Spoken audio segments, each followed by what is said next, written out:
So, good evening, good evening, good evening. We are back again as I mess my camera up. We are back again with another transfer update.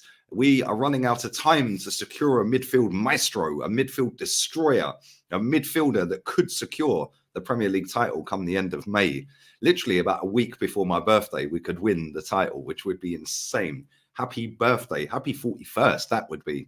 But before we get into talking about Onana, make sure you have smashed the like button up. Make sure you are sharing the content around. I do appreciate that. Make sure you sub to the second channel. That link is in the description. I've recorded the video. That's been sent away for editing, and that will be out by the end of this month, hopefully.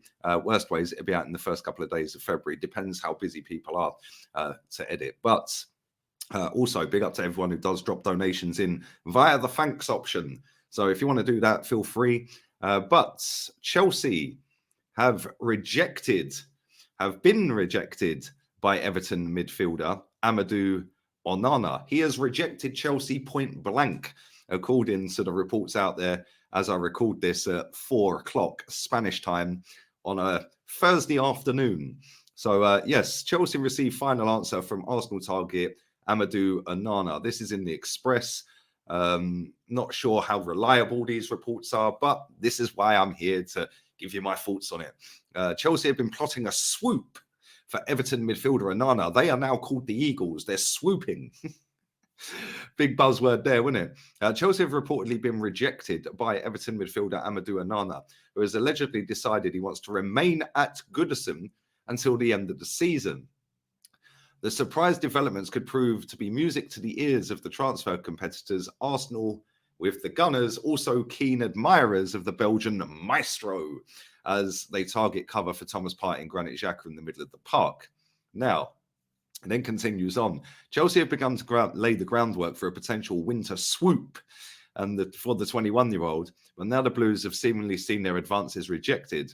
According to multiple reports in both Belgium and France, Onana has decided to against a January move, which is a major boost for Everton's survival hopes.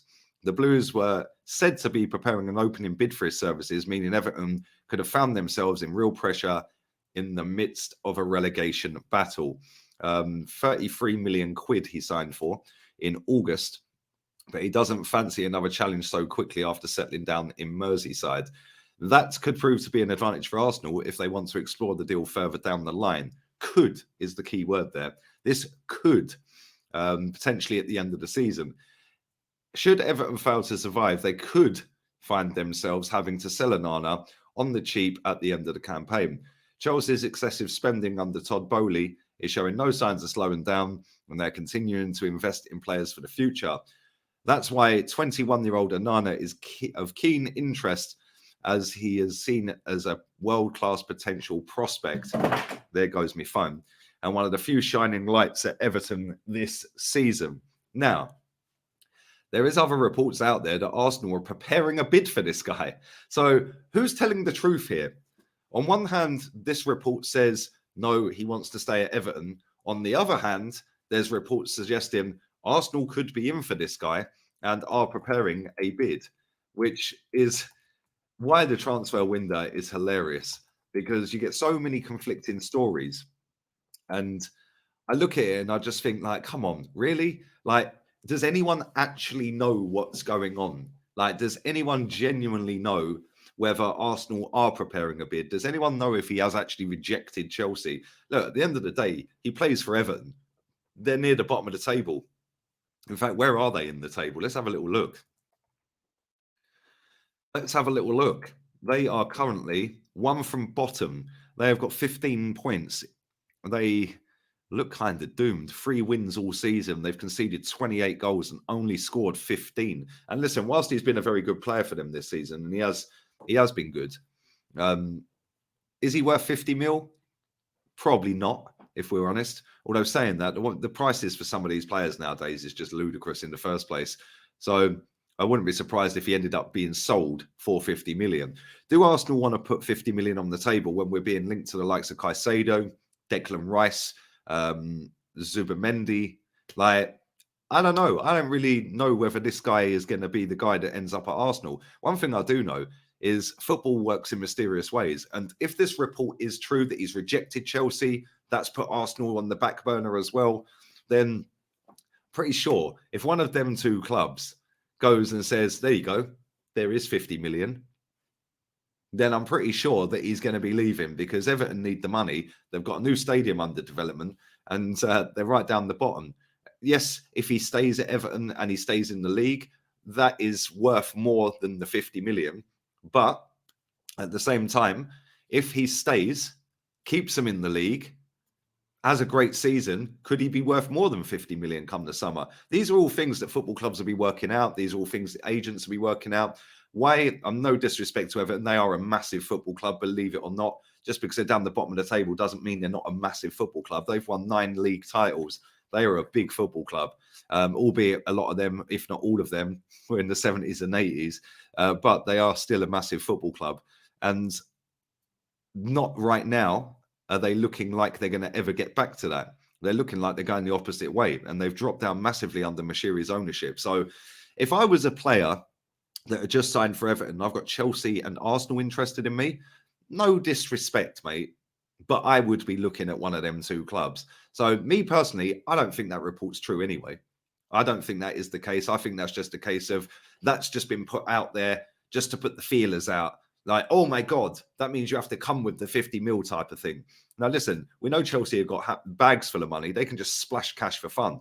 Arsenal are trying to do it in a more subtle way, with players that are going to not push out other players immediately, not knock the noses out of joint of other young players that are at the club. We're not going to go and sign a player for 100 million and then put him on 400 grand a week, anything dumb like that, because then we've got Martinelli there, Saka, Smith Rowe, Saliba.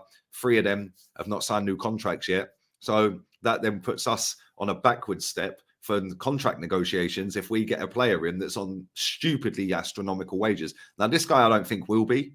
This guy, if he's going to cost around 40, 50 million quid, will probably come in on around the 70 grand a week mark, 60 grand a week, something like that. But I don't think this is the guy we're even interested in, if I'm honest. I don't think it's a player that is on our radar, should we say. I do think that we are interested in Caicedo and Rice. I do think that could potentially happen. But I think Rice, if I was going to put money on it, I'd say Rice is going to Chelsea. This guy, I don't think he's going to go Chelsea or Arsenal. I think this is just we're going to put that out there that we're interested in him to see what the crack is. And then maybe just wait, go and get Rice or Caicedo in the summer. Obviously, Arsenal and Chelsea are both linked to Caicedo as well. And to Declan Rice. It's kind of funny how this transfer window's gone. Every player we're linked to, they're linked to, and vice versa.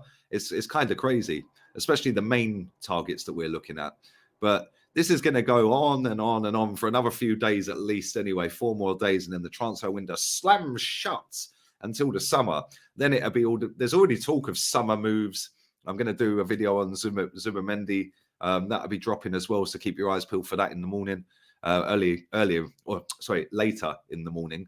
I will be live as well about 1 o'clock, and then obviously I'm on Vance's channel as well, and then obviously full match day. Arsenal are playing. We're playing Manchester City in the Cup, which I'm looking forward to. But I'd love to know your thoughts and feelings. Who would you pick out of the 3?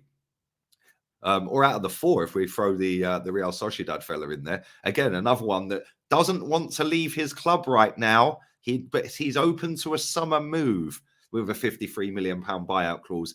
Why are all these stories coming out that we're not looking to move until the summer?